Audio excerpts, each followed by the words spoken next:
bersikap sombong dan ujub. Apa itu kiber, sombong? Apa itu ujub? Ujub adalah takjub dengan dirinya sendiri. Nah, kalau ngomong gue mulu, saya mulu, kagak ada orangnya, yang penting dia ada. Nah, itu penyakit hati, Bu. Jangan dikira nggak sakit.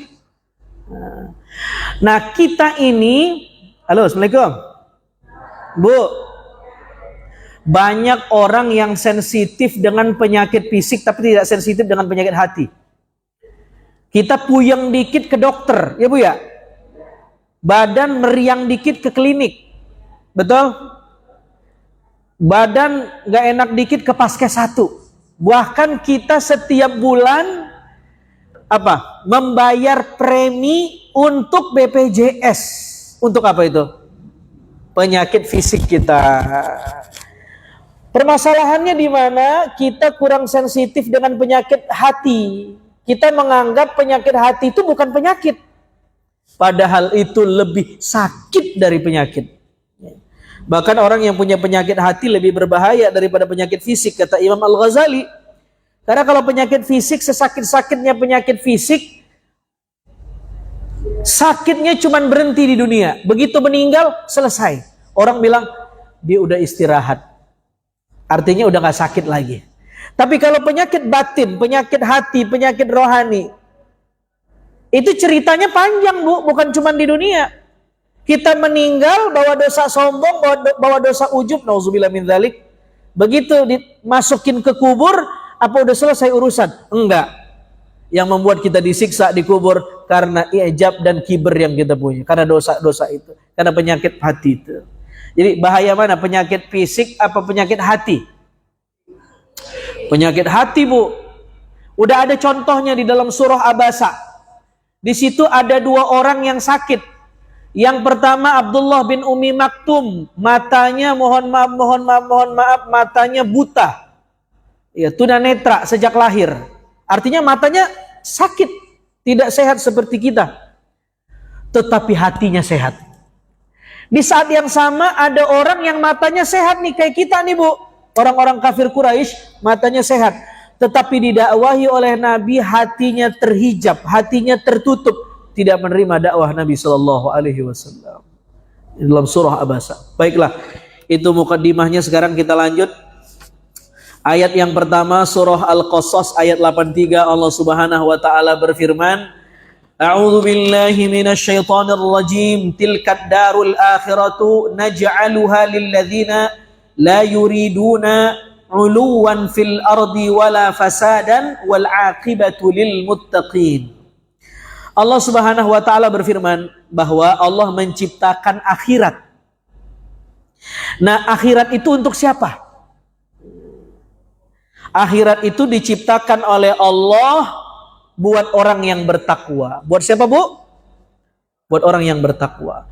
Apakah orang yang tidak bertakwa nggak bisa ke akhirat? Bisa, tetapi nasibnya kagak nyaman. Akhirat hanya nyaman untuk mereka yang bertakwa. Nah, siapa orang yang bertakwa itu? Ciri-cirinya kata ayat ini adalah la yuriduna uluwan fil ardi wala fasadan. 2. Ciri-ciri orang yang bertakwa ada 2 menurut surah Al-Qasas ayat berapa? Ayat 83. Catat tuh, Bu, ciri-cirinya ada 2. Nanti sampai di rumah ya diingat-ingat lagi, sebisanya kita amalin. Apa ciri-cirinya? Yang pertama, la yuriduna uluwan fil ardi. Yang pertama ciri-cirinya adalah dia tidak punya keinginan untuk bersikap ulu. Apa itu ulu? Ulu maknanya kata para ulama kibran wa isti'laan, sombong dan angkuh. Halo, assalamualaikum. Masih hidup kagak ini? Orang yang bertakwa ciri-cirinya adalah adamul kibr wal isti'la, tidak sombong dan tidak angkuh. Itu ciri-cirinya. Itu ciri-cirinya. Itu yang pertama. ya, adamul kibr wal isti'la. Tidak sombong dan tidak angkuh. Yang kedua, ciri-ciri orang yang bertakwa adalah wala fasadan. Ya, wala fasadan, tidak merusak. Apa maksudnya di sini merusak di sini? Maksudnya kata para ulama, wala fasadan maknanya adalah amalan bil ma'asi, melakukan perbuatan maksiat, wa khurujan anjadatis salah wal istiqamah, dan dia keluar dari perintah agama dan perintah Allah Subhanahu wa taala yang semestinya dia lakukan. Jadi fasad artinya apa? Melakukan maksiat, termasuk melakukan kesyirikan, melakukan dosa, itu berarti berbuat kerusakan. Ya. Ternyata melakukan dosa itu melakukan kerusakan. Kenapa melakukan dosa itu dianggap melakukan kerusakan? Nah, ini menarik. Kenapa melakukan dosa itu dianggap fasad, berbuat kerusakan? Karena orang yang berbuat dosa dia merusak fitrahnya. Ya, kullu maulud yuladu 'alal fitrah, ya kan? Setiap kita dilahirkan dengan fitrah. Apa itu fitrah? Fitrah itu kira-kira maknanya adalah, fitrah itu adalah kecenderungan manusia pada kebenaran. Itu makna fitrah. Ya. Jadi kalau Nabi pernah kan dalam Isra Mi'raj dihadapkan dengan dua pilihan, minuman susu sama minuman khomer. Nabi milih susu. Ya. Lalu Jibril mengatakan, itulah fitrah. Engkau telah memilih fitrahmu, wahai Nabi. Jadi manusia itu fitrahnya sebenarnya dia memilih kebaikan daripada keburukan. Itu. Makanya kebaikan itu disebut ma'ruf. Apa arti ma'ruf? Sesuatu yang orang lain udah tahu. Ya. Artinya mestinya kalau disuruh buat baik sama tetangga, jangan usil sama orang, jangan ngomongin orang, jangan jahat sama orang, itu mah kagak perlu ustadz sebenarnya. Ma'ruf, orang udah tahu itu baik. Paham gak, Bu? Halo, Assalamualaikum. Nggak perlu disuruh jangan gibah ya, nggak perlu sebenarnya, karena udah ma'ruf. Sebaliknya, kejahatan itu disebut mungkar. Apa arti mungkar? Sesuatu yang diingkari oleh fitrah. Ya. Bahwa sebenarnya tanpa agama pun kita udah paham itu tidak baik. Ya. Ngebunuh orang, kan nggak perlu Nabi ngasih tahu. Cukup rasa kemanusiaan kita sudah paham bahwa membunuh nyawa orang itu salah. Ya kan? Jadi kalau ngelihat Palestina itu nggak perlu bicara agama, bicara manusia. Jika dia punya fitrah, mesti dia akan bilang kejam sekali Israel itu. Ya. Lebih-lebih ketika agama yang ngasih tahu, kita lebih paham bahwa membunuh nyawa orang itu perbuatan zalim yang luar biasa. Nah, jadi kejahatan itu mungkar, diingkari oleh fitrah. Sementara kebaikan itu ma'ruf, ya, difahami oleh fitrah kita. Masalahnya, jadi sebenarnya kita ini, Bu, Bapak-bapak, ya, fitrah kita ini, bawaan pabrik kita ini suka sama yang baik-baik, yang bersih-bersih, yang sehat-sehat, yang benar-benar, yang suci-suci, itu bawaan pabrik kita. Nah, ketika kita diturunkan ke dunia, lahir, ketemu sama lingkungan, diajari sama lingkungan, ketemu sama orang tua yang begini modelnya, ketemu sama yang ini mengkontaminasi kita, mempengaruhi sikap kita, sehingga apa? Fitrahnya berdebu. Tahu, Bu, berdebu. Nah, kotor. Kalau sudah kotor, tidak lagi sensitif. Begitu ada kebenaran, matanya baal, telinganya tuli, dia nggak bisa nerima kebenaran. Begitu ngelihat orang berubah, sok suci itu, tuh sok suci. Padahal fitrah. Iya. Begitu ada orang mau ngaji, ngaji mulu, tuh ngaji mulu. Coba bayangin. Tuh. Itu fitrahnya udah ketutup. Iya. Maka salah satu cara ngobatin fitrah apa? Suhbatus sholihin, kumpul sama orang soleh. Di mana kumpul sama orang soleh? Di tempat taklim, di tempat pengajian. Lah kita bukan berarti udah soleh, Bu. Paling enggak yang kumpul ini kan ada benih-benih solehnya. Kalau setengah soleh kumpul sama setengah soleh kan jadi soleh beneran, ya Bu ya. Coba kalau yang setengah soleh kumpulnya sama yang salah, jadi salah beneran, nggak jadi soleh beneran. Jadi cara ngobatin fitrah apa? Suhbatus sholihin, kumpul sama orang baik. Di mana? Di taklim, di majelis ilmu. Maka orang yang 40 hari hatinya kosong dari majelis ilmu, kata ulama, qaswatul qulub, hatinya batu. Ya. Kalau 40 hari kagak ngaji, 40 hari gak ngumpul sama orang soleh, 40 hari kagak ngelekar, 40 hari kagak ngumpul, 40 hari gak buka ilmu, maka hatinya keras. Kalau hatinya udah keras, disiremin pakai apapun nolak. Apalagi cuman siraman rohani, kecuali disiram duit, mungkin berubah dia. Halo, assalamualaikum. Paham Bu? Ayat yang berikutnya, surah apa tuh? Udah dicatat belum tadi tuh? Akhirat itu nyeneng, apa, orang yang bisa senang di akhirat cuman orang yang bertakwa. Ciri-ciri orang yang bertakwa ada 2 menurut surah ini, menurut ayat ini. Yang pertama, adamul kibr wal isti'la, tidak sombong dan angkuh. Yang kedua, tidak berbuat maksiat. Loh, coba perhatikan. Kenapa mesti dibedakan antara tidak sombong dengan berbuat maksiat? Apakah orang yang bukankah orang, saya ulang biar paham. Kenapa mesti dibedakan antara berbuat sombong dengan berbuat maksiat? Bukankah orang yang buat sombong itu juga sudah buat maksiat?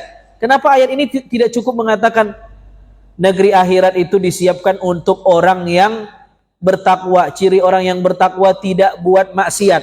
Kan cukup. Termasuk nggak boleh sombong, nggak boleh. Paham nggak? Halo, assalamualaikum. Bu, paham Bu? Kenapa mesti dibedain? Jangan sombong dan jangan maksiat. Kenapa mesti dibedain? Bukankah sombong itu juga maksiat? Karena di antara bahayanya penyakit sombong, dia kagak sadar kalau dia berbuat maksiat. Dia anggap dia suci banget. Itu ciri-ciri orang sombong. Ya. Dia nggak sadar kalau dia sombong. Dia nggak sadar kesombongan itu adalah dosa dan maksiat. Maka dibedain sama Quran dan disebut di awal. Masya Allah, tabarakallah. Mudah-mudahan kita dilindungi dari penyakit ini. Bagaimana cara?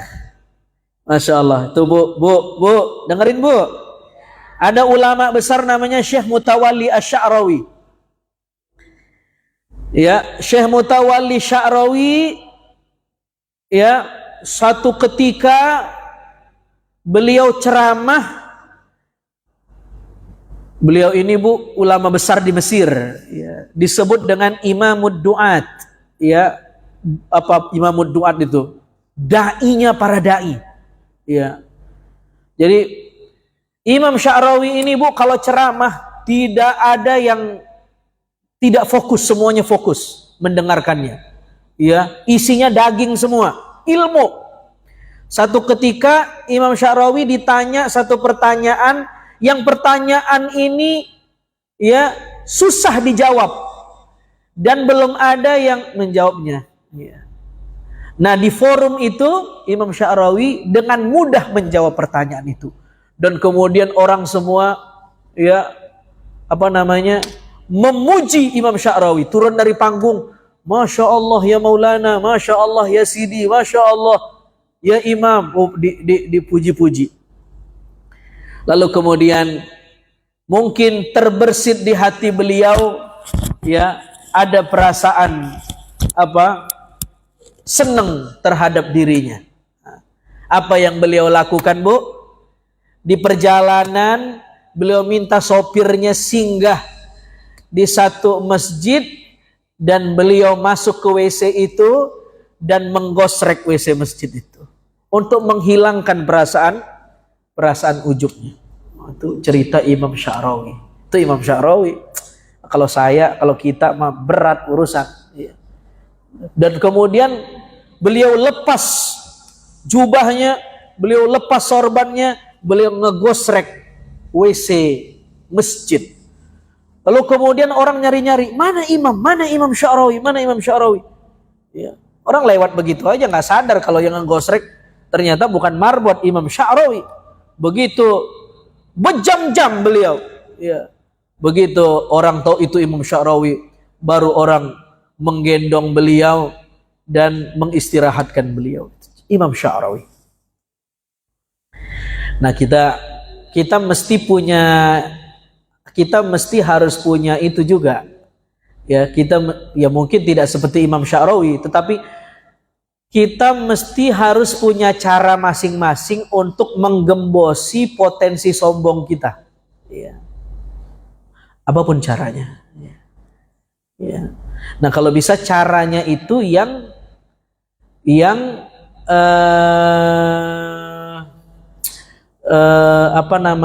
bertolak belakang dengan kebiasaan kita. Kalau ibu-ibu karena takut mau sombong lalu ngegosrek kamar mandi, itu bukan obatnya lah, emang udah biasa ngegosrek. Paham? Cari yang lain. Paham gak, Bu? Ya. Kalau Imam Sya'rawi nggak biasa ngegosrek, biasanya ngajar. Begitu timbul khatir, lintasan, ya, i'jabun nafas, beliau ngegosrek kamar mandi. Nah, yang tukang gosrek kalau udah ada ujub jangan ngegosrek lagi lah, emang hari-harinya udah ngegosrek. Begitu maksud saya. Ya. Cari yang lain, begitu maksudnya. Yang itu berat kita lakuin, berarti itu caranya. Apa, Bu? Contohnya? Nurut sama suami. Nih, lagi isti'la, lagi sombong, lagi angkuh. Apa yang sulit bagi ibu-ibu? Kan nurut sama suami. Gengsi bener kan kayaknya tuh. Nah, itu jadiin tirakatnya. Bapak-bapak juga begitu. Kalau dengerin omongan bini, bukan main, berat banget, Bu. Iya. Berat banget, ya. Nah, bagaimana cara nurunin egonya? Dengerin. Jadiin itu tirakan. Ya. Jadi mukhalafatun nafs.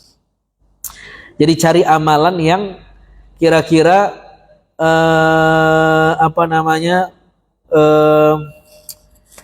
bertolak belakang dengan kebiasaan kita. Saya baca manakibnya Imam Fadl Senori, ulama Jawa, Kiai Senori. Itu beliau selesai ngajar macam-macam. Ya, benerin jam orang, ngesol sepatu orang, ngejahit. Dan setiap usahanya laku, sukses, ditinggalin cari usaha yang lain. Mulai lagi dari nol. Laku, ditinggalin lagi. Udah jaya, udah banyak pelanggannya, cari yang lain lagi. Waduh, dahsyat, Masya Allah. Ya, begitu cara beliau mendidik, mentarbiyah rohaninya. Kita nggak bisa begitu, tapi minimal cerita-cerita itu kita pernah dengar. Yang kedua, Suratil Isra ayat 37, wala tamshi fil ardi maroha. Bagaimana ciri-ciri orang yang sombong? Dia kalau berjalan maroha. Apa makna maroha? Makna maroha adalah at-tabakhtur, berjalan tapi sambil apa tuh? Apa, Bu? Apa bahasanya, Bu? Apa bahasanya tuh? Berjalan sambil petantang petenteng. Ya, Bu ya? Halo, Assalamualaikum. Nah, itu nggak boleh. Surah ini, ayat ini mengatakan wala tamshi fil ardi maroha, jangan berjalan petantang petenteng.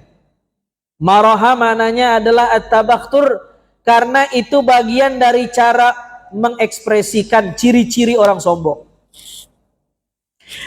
Tetapi jangan salah, Bu. Ya. Sombong itu pada akhirnya adanya di dalam, bukan di luar, karena dia penyakit hati, bukan penyakit fisik. Nanti kalau ibu ngelihat orang di jalan dadanya naik, jangan langsung dituduh angkuh bener itu. Jangan. Lah mungkin dia model, emang jalannya begitu. Model begini jalannya. Iya. Ada orang yang justru kalau jalan begini mungkin sombong banget di hatinya. Gua jalan bungkuk dah biar dianggap tawadu. Wah, sombong banget itu. Jadi sombong itu soal sikap rohani, bukan soal sikap tubuh. Hanya memang biasanya orang yang jalannya begini, tanda rohaninya juga angkuh. Maka dilarang sama Al-Quran. Wala tamshi fil ardi maraha. Nah, mari kita kontekstualisasikan ayat ini bahwa yang dilarang bukan cuma orang yang jalan dengan angkuh, tetapi siapapun yang berjalan di ruang publik, baik dia jalan ataupun berkendaraan. Ayat ini bukan hanya negur orang yang jalan, tapi yang motoran. Ya. Bisa nggak motoran maroha? Bisa. Knalpotnya brum brum brum tuh. Buat telinga orang pegel. Maroha itu ya tabakhtur. Emang kudu harus begitu kan kagak. Ya. Tapi knalpotnya emang begitu suaranya. Ya tapi kan bisa pelan-pelan aja, kagak usah begitu. Maroha. Mungkin bagi yang belum ngaji dianggap itu pantas. Tapi buat kita yang ngaji, ya kita mesti lebih sensitif melihatnya. Layak enggak? Jangan-jangan kita maroha. Ya. Jangan-jangan kita maroha. Atau kita naik mobil. Ya, naik mobil kan dadanya nggak kelihatan, Bu. Ya. Bagaimana? Berarti nggak ditegur sama ayat ini? Nggak begitu cara memahaminya. Itu sebabnya maroha itu di dalam. Bukan soal dadanya naik apa kagak. Nah, orang naik mobil dadanya nggak kelihatan tapi tetap bisa maroha, tabakhtur. Ya, ditegur sama tetangganya, tin, kudunya dibalas. Ya, wah ini kagak ngelengos aja. Nah itu tabakhtur. Lalu ada ayat berikutnya, perhatiin Bu, surah Luqman ayat 18. Wala tusair khaddaka linnas wala tamshi fil ardi maraha innallaha la yuhibbu kulla mukhtalin fakhur. Ini mirip sama ayat-ayat sebelumnya. Janganlah kamu ngelengos. Wala tusair khaddaka linnas itu maknanya adalah ngelengos, ya, berpaling. Tahu ngelengos, Bu? Apaan, Bu? Lengos apa? Buang muka. Bener. Iya. Buang muka. Nggak tahu tuh muka mau dibuang kemana. Iya. Iya. Wala tusair khaddaka linnas itu maknanya adalah ngelengos. Ya. Nggak boleh. Makanya kalau kita ngobrol sama orang, salah satu adabnya apa, Bu? Mukanya liatin. Ya. Mukanya liatin. Ya. Ini ngomong di mana mukanya, nah, itu adab. Tahu, Bu? Beli belum? Wala tusair khaddaka linnas, ya. Maknanya tadi tuh, tumiluhu wa tu'ridu bihi anin nas. Wa takabburan alaihim, dia ngelengos, bersikap angkuh, sombong terhadap manusia. Lalu kemudian wala tamshi fil ardi maraha innallaha la yuhibbu kulla mukhtalin fakhur. Allah kagak demen ama orang yang mukhtal dan fakhur. Apa makna mukhtal dan apa makna fakhur tuh? Maknanya mukhtal maknanya adalah dzu khuyala wa kibr, sama angkuh, sombong, ya. Fakhur maknanya adalah muftakhir 'alan nas, mu'jim bi sifatih. Fakhur maknanya adalah dia merendahkan orang, lalu kemudian ya dia takjub sama dirinya sendiri. Itu makna fakhur. Iya. Waduh. Penyakit dah tuh. Maka ya Bu, ini catat nih Bu, ya. Kalau bermuamalah sama manusia, Kalau berinteraksi sama orang, kalau berinteraksi sama tetangga kita, catat baik-baik Bu. Bagaimana caranya? Caranya adalah unzur ilan nasi bi'ainil i'tibar. Wanzur ila nafsika bi'ainil ihtiqar. Kalau kita berinteraksi sama orang, gunakan kacamata ainul i'tibar. Apa itu ainul i'tibar? Ambil pelajaran dari orang. Kita bergaul sama tetangga. Di kepala kita orang lebih baik dari kita. Dan mesti ada pelajaran dari orang. Kalaupun dia buat jahat, tetap kejahatannya jadi pelajaran untuk hidup kita. Itu namanya ainul i'tibar. Ya. Jadi kalau tetangga buat dosa bukan digibahin.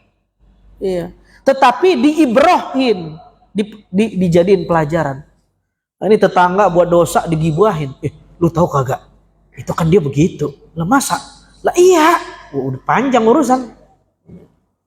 Nah, tetapi kalau ke dalam, kalau ngelihat ke dalam ke diri kita, pakailah kacamata ainul ihtiqar, yaitu mu'atabah, ya.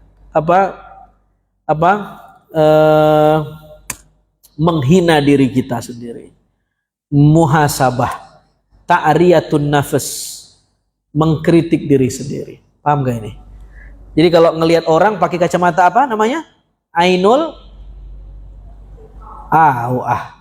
ya kagak nyatet ini.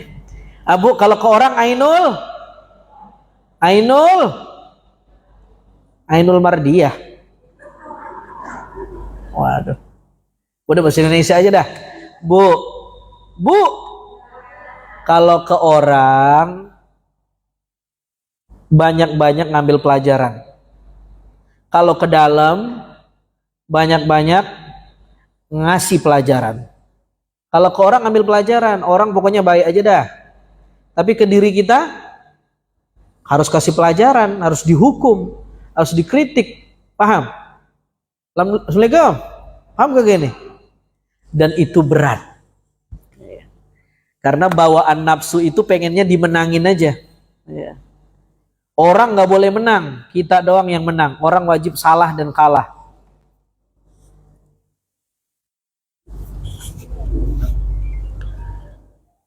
Halo, Assalamualaikum. Ayang Beb. Nah, ayat keberapa sekarang? Qasas 76. Wa atainahu. Nah, 3 ayat sebelumnya itu bicara tentang sombong, ciri-ciri orang sombong. Lalu kemudian bicara tentang hukuman, larangan-larangan berbuat sombong. Tetapi di ayat berikutnya ini Imam Nawawi langsung nyodorin ayat contoh siapa orang sombong itu. Siapa? Namanya Qarun. Siapa, Bu? Wa atainahu minal kunuz ma inda mafatihahu la tanu bil usbah ulil quwwah. Di zaman Nabi Musa ada orang kaya konglomerat tetapi sombong. Tadinya dia orang miskin biasa-biasa aja. Dia jadi santri Nabi Musa, lalu kemudian setelah kaya, ya, dia kagak kenal lagi sama kiainya. Ya, jadi pendor Firaun. Dia lupa sama Nabi Musa. Ya. Dia lupa sama Nabi Musa, alih-alih hartanya ngebantu dakwah, hartanya dipakai untuk menjadi dana kampanye Firaun. Program-program Firaun itu salah satu sponsornya adalah Qarun. Jadi dengan hartanya membuat Qarun jadi sombong. Ibu tahu nggak? Bahkan hartanya si Qarun ini, Bu, kata Quran saking banyaknya, jangankan hartanya, kuncinya aja itu mesti dibopong sama banyak orang, saking beratnya. Itu kuncinya bagaimana hartanya. Ya, bil usbati ulil quwwah. Ini kalau baca syarahnya makna usbah itu maknanya yang ngegotong harta, yang ngegotong kuncinya itu. Usbah itu berarti orang ngangkat barang keroyokan minimal 3 sampai 70 orang. Berarti yang ngangkatin kuncinya 3 sampai 70 orang.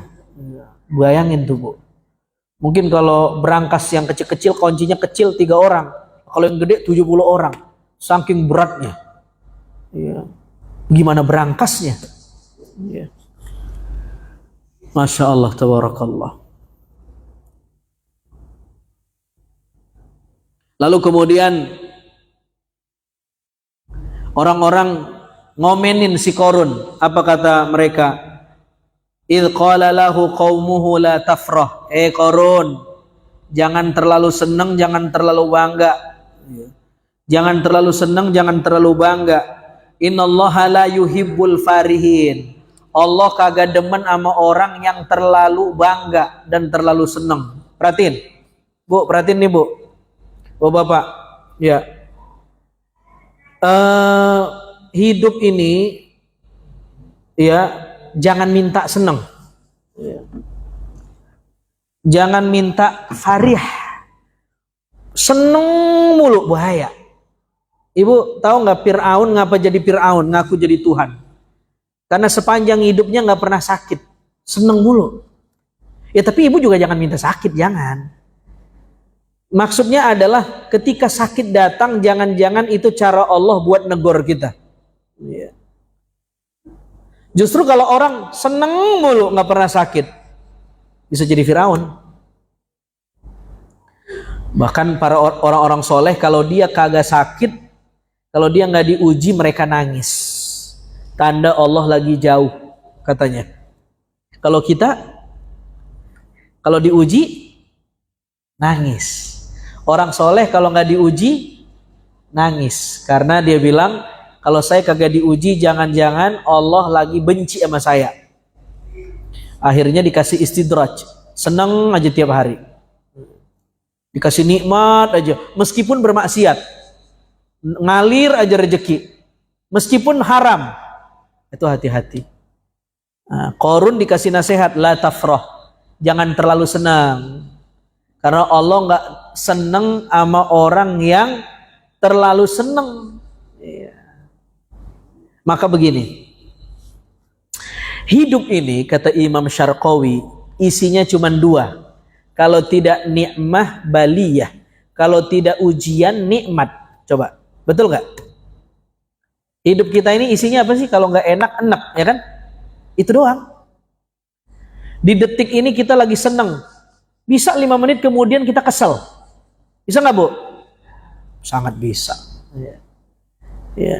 Ini pulang ke rumah masing-masing, udah beda auranya. Apalagi ketemu laki. Berbeda itu. Jadi hidup itu isinya kalau tidak seneng, sedih. Sudah? Pahami baik-baik. Nah, kalau sudah paham, apa obatnya? Obatnya adalah jika kita ditimpa kesedihan, ya, rekayasain hati kita, buat hati kita senang, tenang. Jadi kalau kita dapat sedih, ditakdirin sedih hari ini, maka jadiin hati kita hati yang mutmain, hati yang tenang. Karena sedih hanya bisa dilawan dengan ketenangan. Paham? Ya.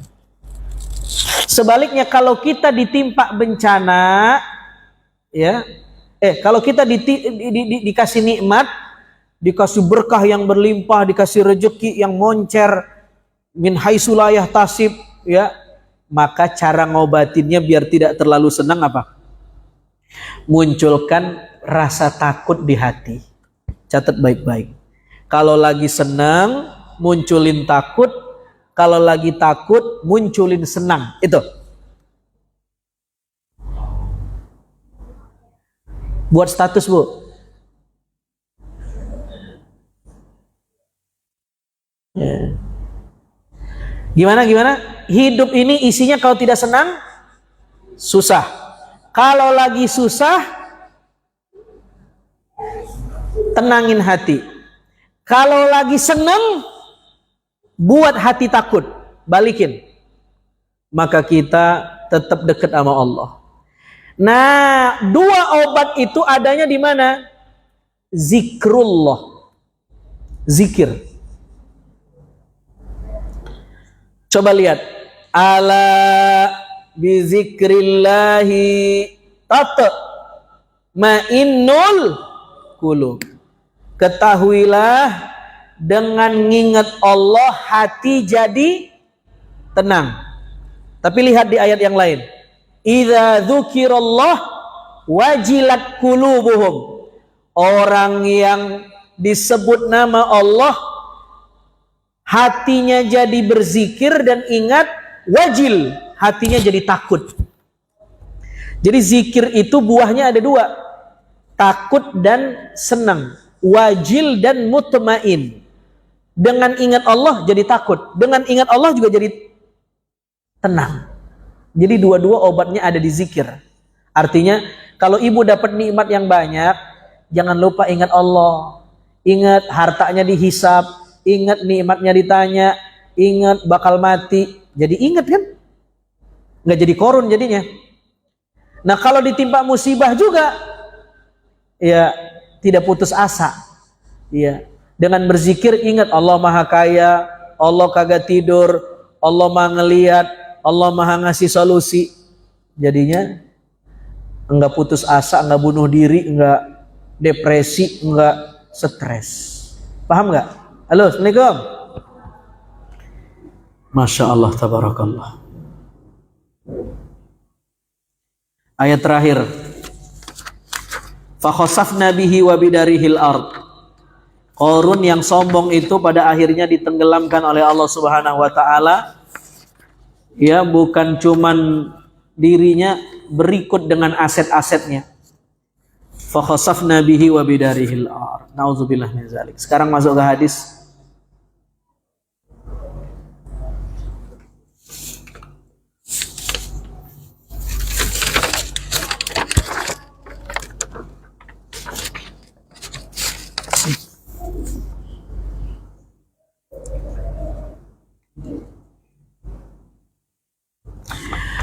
Hadis yang pertama.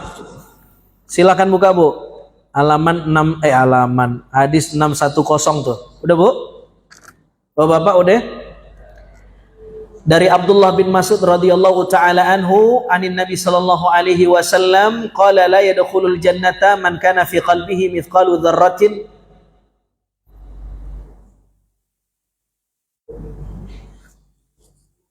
min kibrin. Salah di sini nih. Faqala rajul innar rajul yuhibbu an yakuna thawbuhu hasanan wa na'luhu hasanan wa na'luhu hasanatan, kalau di kitab yang lain juga. Lalu kemudian qala innallaha jamil yuhibbul jamal al-kibru batarul haqqi wa ghamtun nas. Nah, Bu, Nabi memberi kita nasihat. Kata Nabi, kagak masuk sorga orang yang di hatinya ada sombong sedebu, kagak masuk sorga. Meskipun sombongnya cuman seperti debu atau sebiji sawi kecil, Allah paling kagak suka. Masya Allah. Bayangin tuh, Masya Allah. Kagak masuk surga orang yang sombongnya itu meskipun sombongnya dikit, seperti sekecil biji sawi, segede kutu di rambut. Nah, sombong ini dibagi dua. Ada sombong yang kecil, ada sombong yang gede. Apa sombong yang gede itu?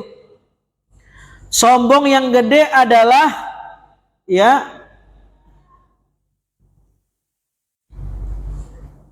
tidak mengimani Allah Subhanahu wa taala.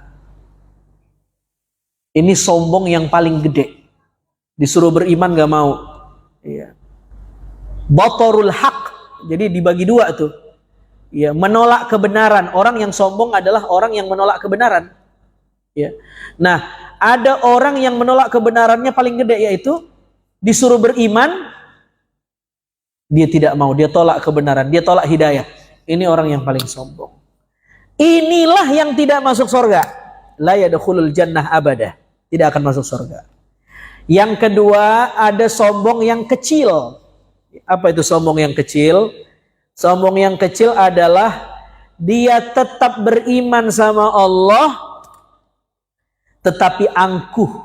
Dia angkuh dengan manusia, merasa dia punya kekuatan, dia merasa dia yang menjadi jalan sukses dirinya, bukan Allah. Tidak ada keterlibatan Allah, yang ada dia doang. Dia kaya gara-gara dia, bukan gara-gara Allah, apalagi gara-gara orang. Itu sombong yang kecil.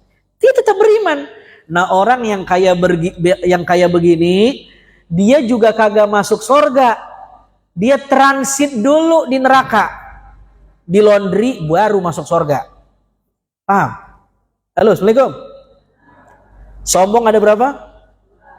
Pertama, sombong yang besar. Apa itu? Syirik, tidak beriman nama Allah, kafir. Ini nggak bakal masuk surga abadan, sampai kapanpun. Yang kedua, sombong yang kecil, hatinya beriman tetapi angkuh. Ya, angkuh sama tetangga, angkuh sama manusia, bahkan angkuh sama Allah meskipun hatinya beriman. Ya. Bagaimana orang beriman tapi angkuh sama Allah? Ada nggak? Nggak banyak. Ya, kan kita sering banget begitu. Ya, kita nganggap yang lebih penting kita, bukan Allah. Ya kan? Bahkan Allah kudu nurut sama kita. Ya Allah, kabulin doa saya, awas kagak. Wah, mantep banget itu doanya. Ya. Percuma saya sholat duha kalau rezeki saya begini. Wah, seolah-olah yang butuh sholat Allah, bukan dia. Itu kan sombong tanpa kita sadarin. Ya. Nah, orang yang kayak begitu, bahkan mohon maaf, perhatiin Bu. Ada orang soleh, rajin ibadah, rajin ngaji, rajin taklim, pun sombong. Kok bisa? Dia merasa dia soleh karena dirinya, itu sombong. Padahal tidak. Kita baik, kita berbuat baik, kita melakukan kebaik karena siapa? Coba sebut, karena siapa? Kok berat nyebutnya? Karena siapa? Karena Allah. Nah, coba lihat azan. Hayya 'alas shalah. Ayo salat. Apa jawabannya? Lihat. Sebelumnya Allahu Akbar, Allahu Akbar. Apa jawabannya? Asyhadu an la ilaha illallah. Apa jawabannya? Asyhadu anna Muhammadar Rasulullah. Apa jawabannya? Tapi begitu disuruh salat, hayya 'alas shalah, apa jawabannya? Artinya antum bisa salat bukan karena antum. Karena la haula wala quwata illa billah, kita nggak punya daya dan upaya. Yang ngasih hidayah siapa? Yang ngerakin hati kita siapa? Yang buat kaki kita ngelangkah ke masjid siapa? Semuanya Allah. Lalu dibilang lagi, hayya 'alal falah, yang sholat pasti menang. Ayo, kalau mau menang sholat. Jawabannya apa lagi? Berarti orang menang lawan setan, siapa yang hebat? Allah, bukan kita. Paham? Halo, Assalamualaikum. Iya, ini direnung-renungin nih Bu nih. Iya. Ini biar kata saya udah nyampein begini, ya, yang fokus juga belum tentu nyampe, apalagi yang bengong, apalagi yang sambil ngobrol, udah baal banget itu berarti. Ini yang fokus dengerin belum tentu masuk itu. Apaan maksudnya ya? Apalagi yang ngobrol nggak bakal masuk, udah nggak bakal. Ya. Udah daun keladi udah itu, ada tempiasannya. Jadi kita merasa kita baik karena kita yang baik, itu juga sombong. Maka agama menyuruh kita untuk mengucap La haula wala, tidak ada daya dan upaya. Kita ngaji, ini siapa yang ngegerakin? Allah. Berapa banyak orang yang punya kesempatan ngaji luang tetapi tidak bisa datang. Hidayah mahal. Ya, kita sholat, Allah juga pada akhirnya, bukan kita, bukan. Ya. Ya, itulah makna ayat faman ya'mal mithqala dzarratin khairan yarah ayyarahullah. Orang yang berbuat baik, ciri-ciri orang baik adalah ketika dia berbuat baik, dia melihat di belakang kebaikannya ada Allah. Tuh, catat. Ciri-ciri orang baik adalah ketika dia berbuat baik, dia melihat di belakang kebaikan itu ternyata ada sutradaranya. Siapa sutradaranya? Allah. Jadi kalau ada orang yang berbuat baik masih merasa dia yang baik, dia sombong. La yadkhulul jannah, dia nggak bakal masuk surga. Masuk tapi transit dulu ke neraka. Ya. Nah, hadis yang lalu kemudian, belum selesai. Kagak masuk surga orang yang ada sombong di hatinya. Tadi kita udah jelasin ya. Lalu kemudian faqala rajul innar rajul yuhibbu an yakuna thawbuhu hasanan. Lalu ngedengar hadis ini sahabat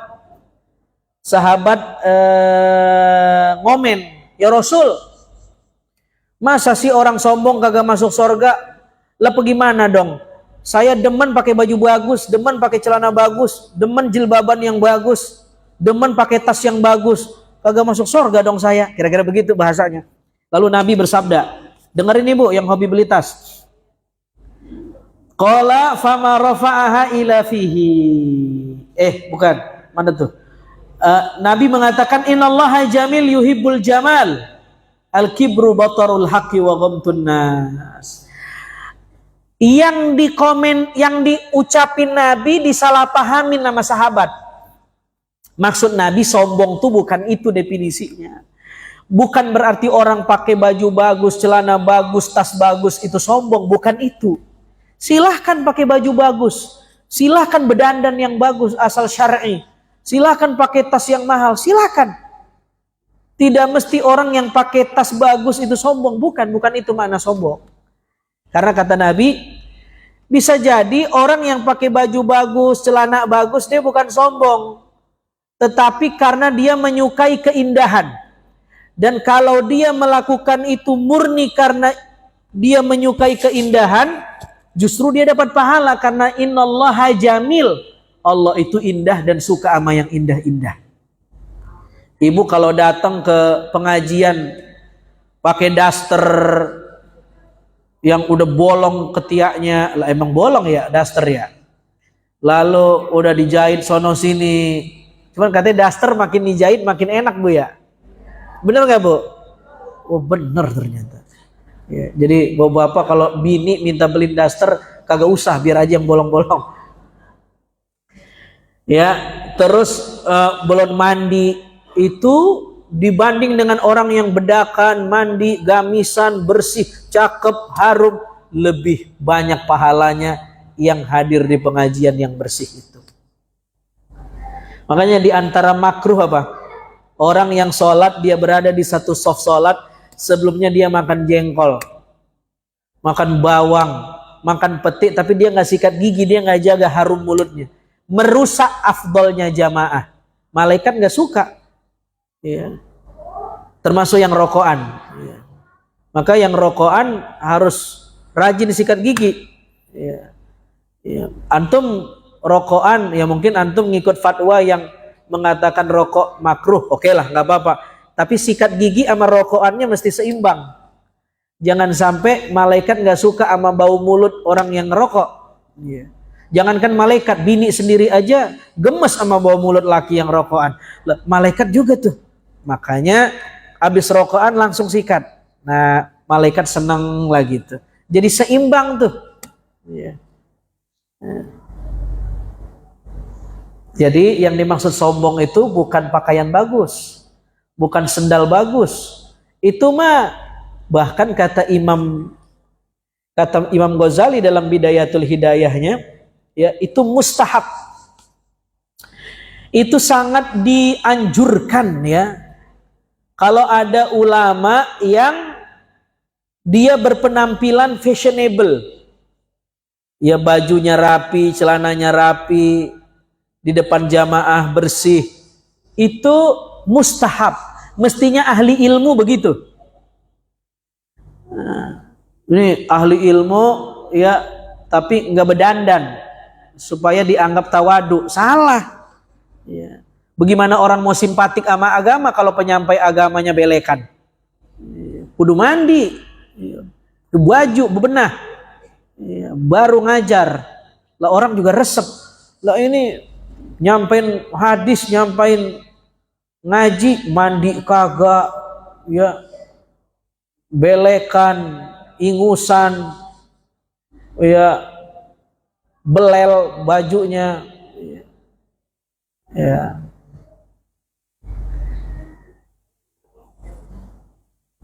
Ya, gitu Bu. Ya. Kata Imam Ghazali itu bukan kata saya. Jadi ada tempat-tempatnya. Ya, ada tempat-tempatnya.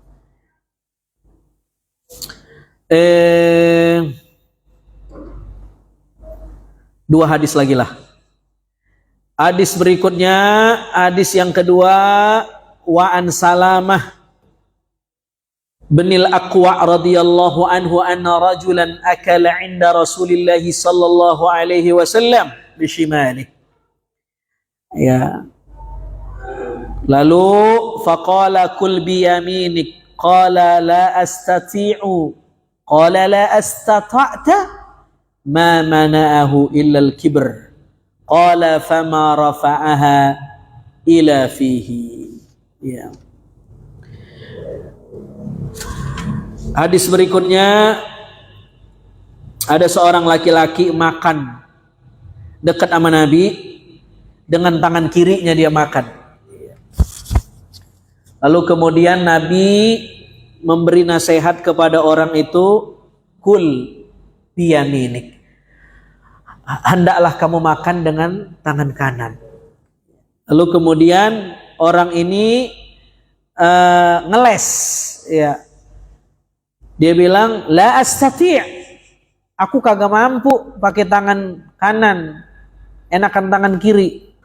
Lalu Nabi mengatakan, beneran ente kagak mampu? Masa iya kagak mampu? Lalu kemudian Nabi mengatakan, ya, ma mana'ahu illa al-kibr, tidaklah sesuatu mencegahmu makan lewat tangan kanan kecuali karena kesombongan. Ya. Lalu kemudian hadis ini memberi pelajaran kepada kita bahwa kalau orang makan pakai tangan kiri karena ada uzur syar'i boleh. Misal tangan kanannya ada sarafnya yang lemah sehingga tidak bisa ngangkat, boleh pakai tangan kiri. Ya. Tetapi kalau tangan kiri menjadi tren sehingga yang kalau ada orang yang pakai tangan kanan sepertinya itu orang miskin, orang yang ekonominya di bawah, nggak ikut tren, kiber, sombong, dan menyelisihi sunnah Nabi, itu kan sombong. Itu yang berdosa.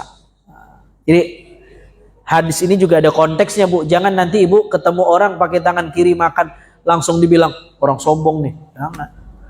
Ya, apalagi Ibu lagi jalan-jalan ke Haji Naim, banyak yang tangannya patah.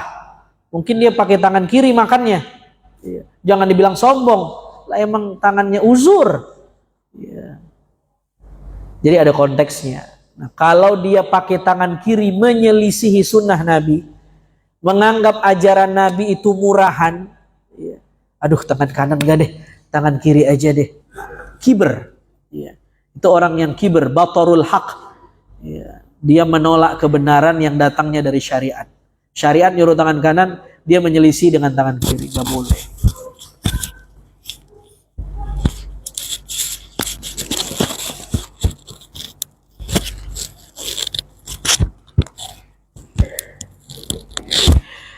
Berikutnya wa an Harithah bin Wahb radhiyallahu taala anhu qala sami'tu Rasulullah sallallahu alaihi wasallam yaqul ala ukhbirukum bi ahlin nar.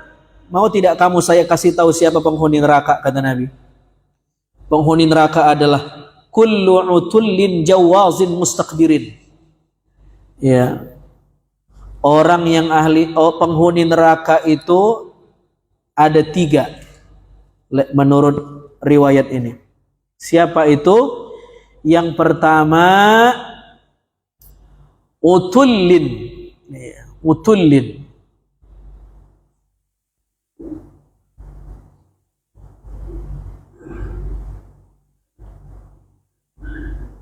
Apa itu utullin?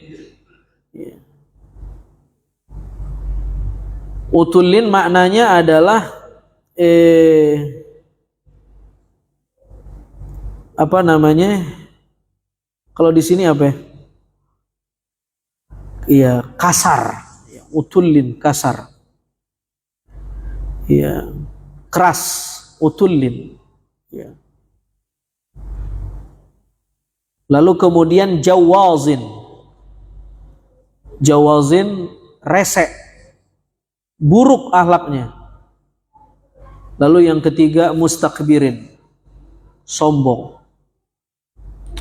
Dan sebenarnya kan orang itu kasar dan berakhlak buruk karena ada sombong di hatinya. Tidak mungkin jika orang tawaduk dia berani buat kasar sama orang karena dia anggap orang lain sama seperti dirinya. Kenapa dia ngasarin orang? Dia merasa dirinya lebih dari orang lain. Isti'la. Jadi sebenarnya ummul kabairnya adalah kibr. Ya. Biang dosanya adalah sombong. Ya, karena sombonglah membuat dia berlaku kasar sama orang. Dan penghuni neraka itu adalah orang yang kasar, lalu kemudian berbuat jahat, lalu juga kemudian orang yang sombong. Itu penghuni neraka. Jadi salah satunya orang yang sombong. Ada pertanyaan ibu-ibu? Silahkan, bapak-bapak barangkali ada pertanyaan. Silahkan. Mana nih? Oh iya, silakan Bu.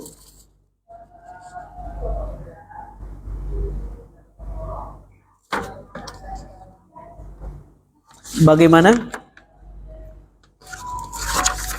Bagus pertanyaannya. Apa perbedaan sombong dengan ujub? Sama-sama sombong, tetapi ujub itu lebih spesifik, lebih khusus. Iya. Lebih khusus. Ujub itu biasanya terkait dengan diri sendiri. Dia merasa takjub dengan dirinya, dia merasa dirinya wah, dia merasa dirinya amazing, dia merasa dirinya lebih tinggi sebenang dari orang. Nggak boleh sama. Ya. Harus lebih dari orang. Itu ujub. Ya. Ya. Dan bagian dari kesombongan. Kalau kiber, ya secara umum. Kalau ujub itu lebih ke dalam. Ya, dia sombong, merasa dirinya hebat daripada orang. Namanya ujub. Ya. Bangga diri, itu namanya ujub. Ya. Kalau lebih umum namanya kiber. Ya, sombong. Ya. Itu bedanya antara sombong ya dengan ujub. Nah, kita ini kagak patut sombong, yang patut sombong cuman Allah. Makanya kalau kita baca Asmaul Husna, Allah itu Al-Kabir, Al-Mutakabbir. Ya. Cuman Allah yang pantas sombong. Kalau kita Abdul Kabir, ya. Abdul Mutakabbir, kita hambanya Allah yang cuman boleh sombong. Kita cuman hambanya, tidak boleh sombong. Yang boleh sombong cuman Allah. Dan yang boleh bangga diri cuman Allah. Cuman Allah yang boleh. Ana la ilaha illa ana, katanya. Tidak ada Tuhan kecuali gue. Kecuali saya. Nggak boleh kita ngomong ana, nggak boleh. Ya. Kita boleh ngomong saya itu mesti berangkat dari kesadaran bahwa yang punya saya adalah Allah. Tidak boleh kita ngomong saya lalu kemudian kita melepaskan keterlibatan Allah. Karena yang cuman boleh ngomong ana itu Allah. Karena iblis dulu ngomong ana dikeluarin dari surga. Ana khairum minhu katanya. Aku lebih baik dari Adam, keluar dari surga. Jadi yang cuman boleh ngomong ana siapa? Allah. Yang cuman boleh ngomong saya, Allah. Nah, kita boleh ngomong saya, tetapi ya di sini kita tidak boleh melepaskan kehadiran Allah, keterlibatan Allah. Itu bedanya kita dengan iblis. Kita ngomong saya, iblis ngomong saya, tapi sayanya kita adalah apa? Al-aniyah at-tauhidi. Saya yang bersifat tauhid. Kalau iblis ananiyah, ya, keakuan. Nggak boleh. Beda kan? Ini. Nah, bagaimana cara menghindarinya? Bagaimana cara nggak sombong itu? Cara menghindari sombong, kita mesti tahu bahwa kita tidak ada. Baru bisa hilang. Selagi kita merasa ada, sombong tidak mungkin bisa hilang. Ya. Nah, begini, oke lah. Katanya orang itu diuji dengan tahta, harta, wanita, Toyota, apa lagi? Oke lah. Saya punya harta, saya bisa kagak sombong. Bini saya banyak, saya bisa kagak sombong. Jabatan saya tinggi di kantor, saya bisa kagak sombong. Saya berhasil kagak sombong. Musuh saya tinggal satu. Siapa? Diri saya sendiri. Ya kan? Sama harta saya udah selamat. Sama perempuan saya selamat. Sama tahta saya selamat. Musuh saya tinggal satu. Siapa itu? Diri sendiri. Bisa enggak saya melawan diri saya? Gimana cara ngelawan dirinya? Harus merasa bahwa sebenarnya kita ini tidak ada, yang ada hanya Allah, la haula wala quwata illa billah. Baru bisa. Nah, jika orang masih merasa dirinya ada, ya belum sempurna, ya. Mesti dia masih merasa sombong. Ya. Bagaimana caranya supaya kita merasa diri kita tidak ada? Bukan dibuat-buat. Nih, coba ya, ini saya nih. Saya ilangin ya diri saya. Bukan begitu, Bu. Ya, tetapi kita mesti paham bahwa semua kekuatan kita, semua potensi kita itu tethering dari Allah. Ya enggak? Wifi-nya yang punya siapa? Allah. Yang ngasih siapa? Khalas, selesai. Nah, kalau Allah nggak kasih, nggak bisa. Itu maksudnya. Bukan, ini saya ada Ustadz. Gimana cara nggak ngadain? Ini saya bisa lihat. Jangan pakai ini. Pakai ini. Bahkan menurut orang yang lebih tinggi lagi, dia mengatakan tidak perlu diri kita ditiadakan karena emang kagak ada. Ngapain ditiadakan? Disaksikan aja bahwa dia tidak ada. Paham nggak? Nggak paham? Alhamdulillah. Ada lagi pertanyaan? Bapak-bapak? Ya, silakan, Bu.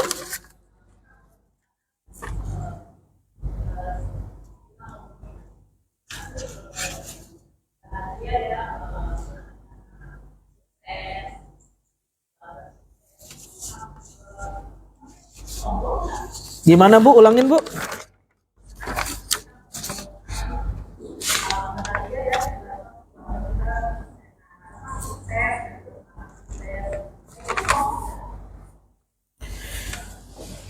Iya, begini. Ini biar tidak salah paham ya. Kita punya cita-cita biar kita sukses, atau anak kita sukses, atau siapapun lah yang sukses. Ya, bedakan antara bahasa obrolan dengan bahasa agama.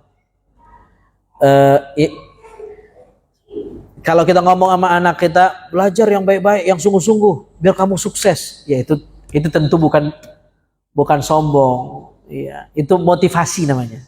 Ya, motivasi. Ya. Kita bilang sama anak kita, nak, ya sebenarnya yang buat kamu sukses tuh, ya Allah yang kasih kamu daya dan upaya. Keberatan, Bu. Ya, keberatan. Nah, itu bahasa kita di pengajian. Nanti seiring umurnya bertambah, kita transfer pelan-pelan bahwa sebenarnya yang ngasih kita petunjuk, hidayah, kesuksesan adalah Allah. Ya. Tetapi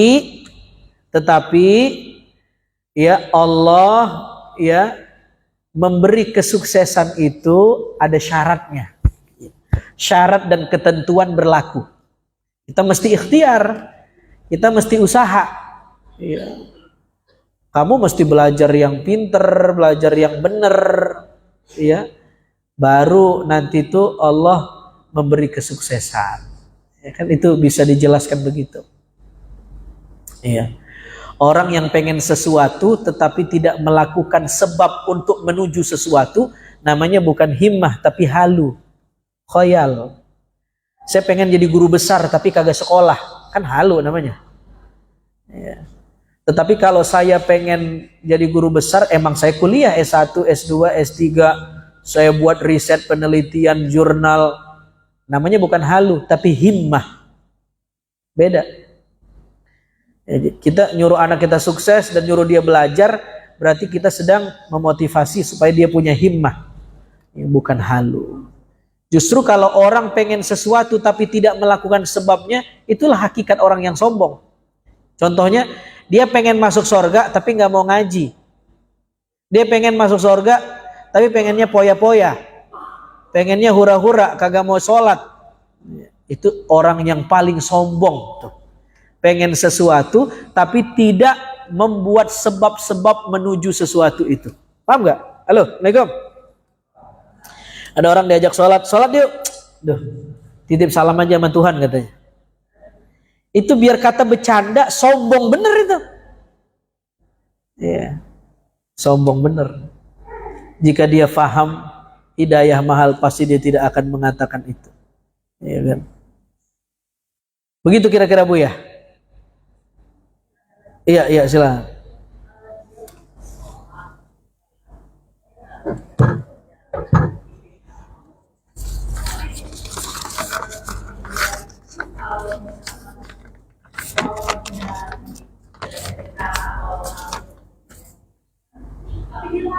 Oh iya.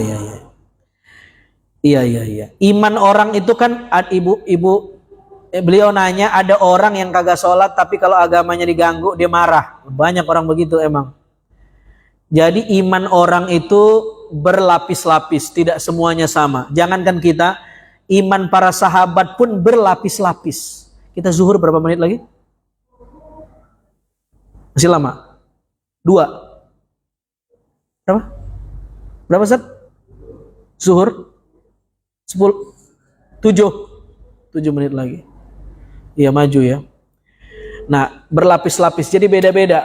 Ya, ada orang yang imannya masih emosional, bukan spiritual, emosional. Sholat kagak, ngaji ogah.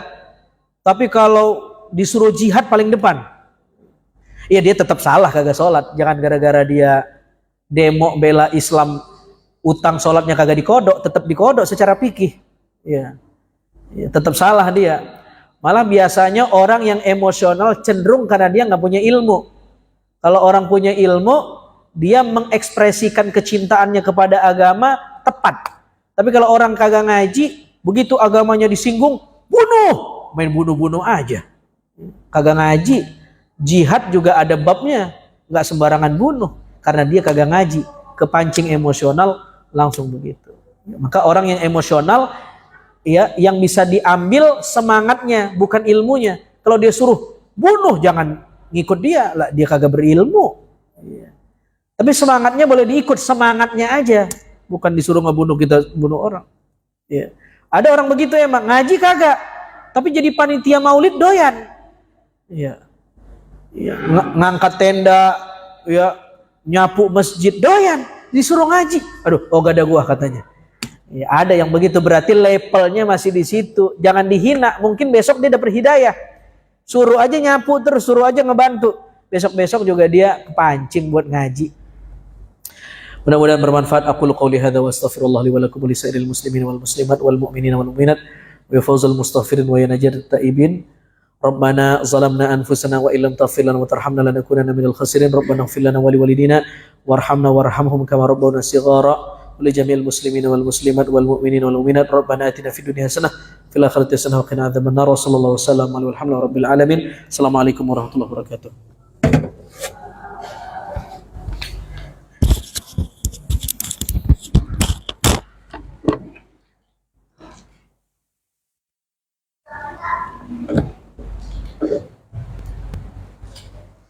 Oh, nanggung ini.